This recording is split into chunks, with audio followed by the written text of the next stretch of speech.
Morning everybody, how you doing today? On this episode of the show, I want to bring back that dreaded four-letter word or acronym.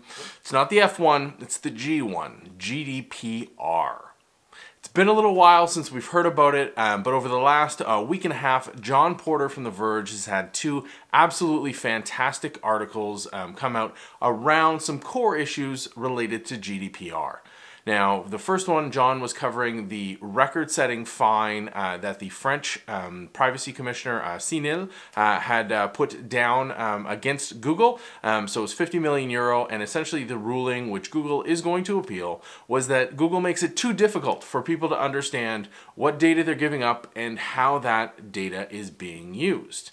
Now, this is a fantastic ruling in the favor of citizens and of users gaining back control over their privacy, because one of the core tenets of GDPR wasn't just that organizations need to do better at protecting the information, but it was they need to be far clearer and transparent in what they're doing with all this information. So for this ruling to come down from the French Data Commissioner to say that, hey, listen, you need to do a better job, Google, of making it clear so that the average citizen can understand what's going on, that's historic, and hopefully it's one of many coming out against a lot of tech companies. And the reason why I say that is because this seems to be the only way that people can get out of the engineering mindset. So I'm not attributing any malice, any bad intent on the part of tech companies. I just know as a software developer, as an engineer, as a scientist, it can be really hard to take yourself out of your own mindset to put it into the other, to somebody else's shoes and get their perspective. So I know, talking to average citizens, or use the cliche, if I spoke to my parents and said, do you understand what this dialogue says? They're going to say no. They don't understand what kind of data Google is collecting or how they're collecting it. Though they are, fluent users of technology. They understand how to use this stuff. They just don't understand the implications. So it's good to see these kind of rulings come down, mainly just to see that switch, because money is what's going to drive business decisions. And hopefully people start to realize it's a business decision to make it clearer to understand this data. On the same side, the second article from John, and again, I'll link these down below so you guys can read these yourselves, was that he, as a European citizen, made a perfectly valid request to the four major companies, to Facebook, to Google, to Amazon, to Apple, said, I want to know what you know about me. That is fully within his rights as a EU citizen under GDPR, and it took a couple days for some. Amazon took the full 30 days as allowed by the regulators to get back gigs upon gigs of information. Like, he got over 130 gigs of information back about himself.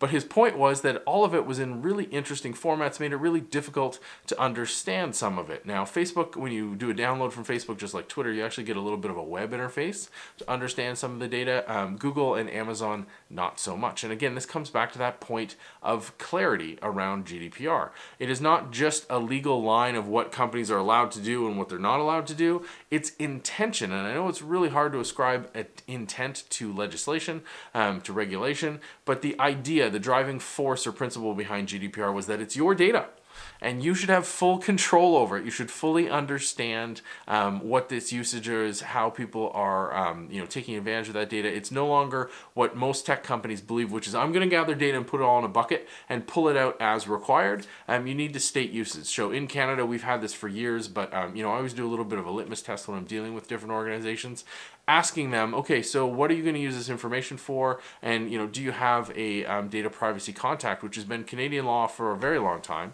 You can only collect information that you state for the specific purpose, and can only use it for that purpose. So if I ask you for your email address so that I can send you updates about this show, I can only send you updates about this show. I can't send you something else. I can't try to pitch you something completely unrelated to it.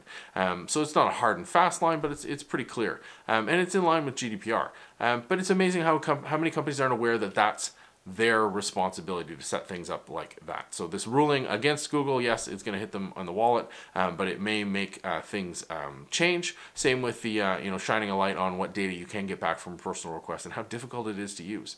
Hopefully this is another step along the long process of switching power back to the users to control our own data, as opposed to the massive ecosystem of companies that are leveraging our data, profiting from our data, are reselling our data, any number of things that's going on without our knowledge, without our participation. We'll see what happens. Let me know. Hit me up online at MarkNCA for those of you on the vlogs in the comments down below. And as always, for podcast listeners and everybody else, by email, me at markn.ca. What are your thoughts on GDPR, on this fine, or how well you're aware of how your data is being used, and in what manner? Hope to talk to you online, and we'll see you on the next show.